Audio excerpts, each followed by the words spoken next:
So దేవుని కొరకు మనం పని చేయాలి. దేవుడు ఏం చెప్పమంటే మనం అది చెప్పాలి. మనుషులను ప్లీజ్ చేసే మనుషులుగా మనం ఉండకూడదండి ఈ లోకంలో. హల్లెలూయా. సో కృపావాక్యమే మనల్ని పరిశుద్ధతలోకి నడిపిస్తుంది. ఎవరైతే నిజముగా కృపావాక్యాన్ని బోధిస్తారో వాళ్ళే పరిశుద్ధంగా జీవించే సామర్థ్యము వారికే ఉంటుంది. హల్లెలూయా. ఇది నేను తెలుసుకున్న సత్యం అండి. హల్లెలూయా. సో నాకు ఈ కృపావాక్యాన్ని ఎందుకు బోధించావు అని నేను దేవుడిని అడిగినప్పుడు దేవుడు అన్నాడు, అనేక మంది ఇంకా ధర్మశాస్త్రంలోనే బంధింపబడి ఉన్నారు.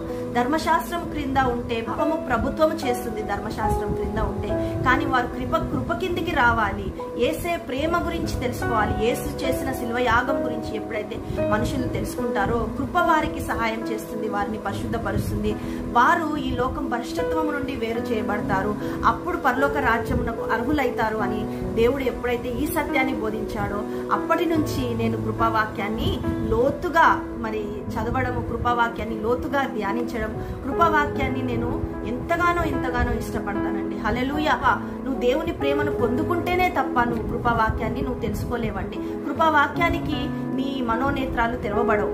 ఎప్పుడైతే నువ్వు దేవుడు నిన్ను ప్రేమిస్తాడో, ఎప్పుడైతే దేవుని ప్రేమను నువ్వు తెలుసుకొని ఉంటావో అప్పుడే నీ కనులు, నీ ఆత్మీయ నేత్రాలు కృపావాక్యానికి తెరవబడతాయి.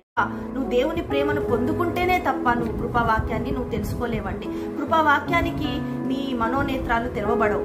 ఎప్పుడైతే నువ్వు దేవుడు నిన్ను ప్రేమిస్తాడో, ఎప్పుడైతే దేవుని ప్రేమను నువ్వు తెలుసుకొని ఉంటావో అప్పుడే నీ కనులు, నీ ఆత్మీయ నేత్రాలు కృపావాక్యానికి తెరవబడతాయండి. ప్రతి ఒక్కరికి కృపావాక్యం దేవుడు ఇవ్వడండి. హల్లెలూయా. హృదయము కాఠిన్యంగా ఉన్న వారికి ధర్మశాస్త్ర బోధ ఇవ్వబడిందేమో కానీ సున్నితంగా ఉన్న హృదయము, దేవుని మెత్తటి హృదయము, పవిత్రమైన హృదయానికే దేవుడు కృపావాక్యాన్ని బోధిస్తాడు. హల్లెలూయా. సో మనం ఈరోజు కృపావాక్యాన్ని తెలుసుకున్నామంటే మనము దేవుని చేత ఏర్పరచబడిన ప్రియ బిడ్డలము, దేవుని కుమారులము, కుమార్తెలై ఉన్నాము. ఈరోజు దేవుని యొక్క ఏర్పరచబడిన జనాంగములో నువ్వు నేను ఉన్నాము కాబట్టి ఈరోజు నువ్వు నేను కృపావాక్యాన్ని తెలుసుకోగలిగాము. ఆ కృపావాక్యాన్ని తెలుసుకొని దేవుడు ఇతరులను ఎందుకు కృపావాక్యాన్ని బోధించమంటున్నాడంటే వారిని పరిశుద్ధపరిచేది కృపావాక్యమే. కృప క్రిందికి మనల్ని దేవుడు తీసుకొని రమ్మంటున్నాడు మనుషులను. హల్లెలూయా.